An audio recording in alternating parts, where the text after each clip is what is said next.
जय श्री कृष्णा, राधे राधे। आप सभी का स्वागत है हमारे चैनल श्रीनिधि 04 में। आई होप आप सभी अच्छे होंगे। भगवान करे जो जहाँ रहे स्वस्थ रहे, अच्छा रहे, यही मेरी ईश्वर से प्रार्थना है।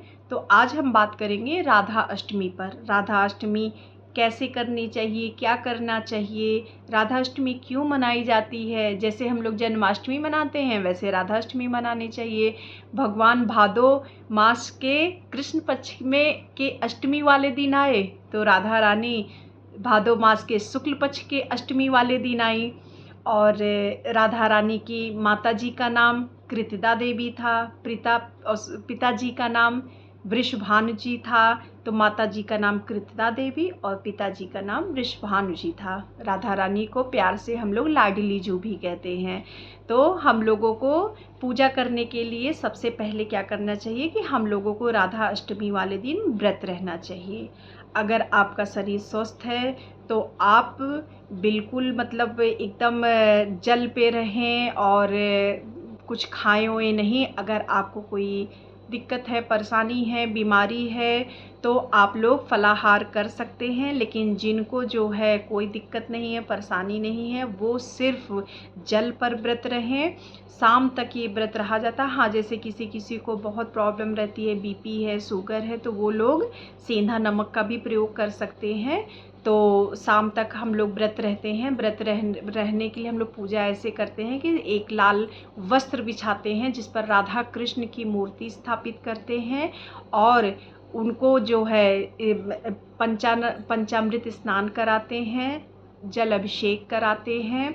और ये सारी चीज़ें हम लोग शंख में भरकर तब करते हैं। शंख में दूध भरकर तब राधा कृष्ण को नहलाते हैं। फिर उसमें दही भरकर राधा कृष्ण को नहलाते हैं। फिर उसमें गंगा जल हो या यमुना जल अगर आपके पास हो तो और भी अच्छी बात है। सब लोग ऐसा बोलते हैं कि गंगा जल से शालिग्राम को या कृष्ण भगवान को नहीं नहलाना चाहिए, क्योंकि गंगा जल भगवान श्री हरि के चरणों से निकली हैं और भगवान शिव के ऊपर जाके मतलब वो अपने जटा में उन्होंने रखा है। तो इसलिए भगवान हरि को गंगा जल से नहीं धुलना चाहिए। यमुना जल से अगर धुला जाए तो बहुत अच्छा होता है।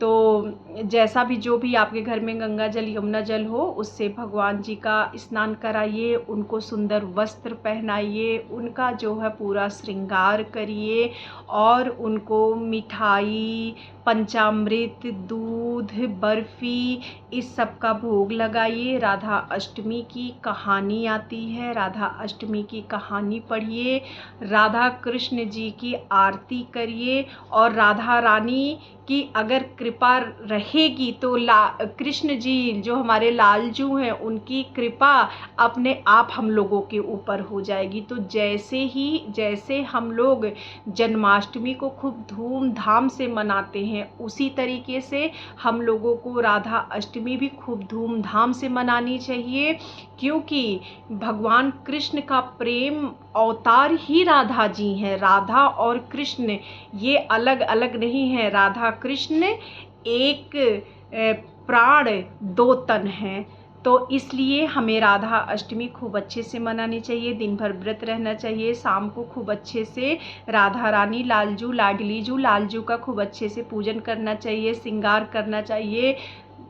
जो दीप प्रज्वलित करे ऐसा प्रज्वलित करे कि वो रात भर उनके पास जलता रहे और खूब अच्छे अच्छे भोग अर्पित करे। अपने हाथों से बनाकर ज़रूर कुछ न कुछ मिठाई है, हलवा है, कुछ भी आप जो अपने हाथ से प्रेम पूर्वक बना सकते हैं उसको ज़रूर अर्पण करें राधा रानी जी से। अपनी मनोकामना को राधा रानी से कहिए कि भगवान जी माँ जो भी जिस स्वरूप में राधा रानी जी को पूजता हो, कोई अपनी बेटी के स्वरूप में पूजता है, कोई माँ के स्वरूप में पूजता है, कोई किसी स्वरूप में पूजता है, जिस स्वरूप में जिसको जो आराधना करता हो भगवान से अपनी बातों को कहे, कीर्तन करे, भजन करे, नाम उच्चारण करे। कम से कम पूरा परिवार बैठ के आधा घंटा तो राधा रानी का कीर्तन करना ही चाहिए राधा अष्टमी पे।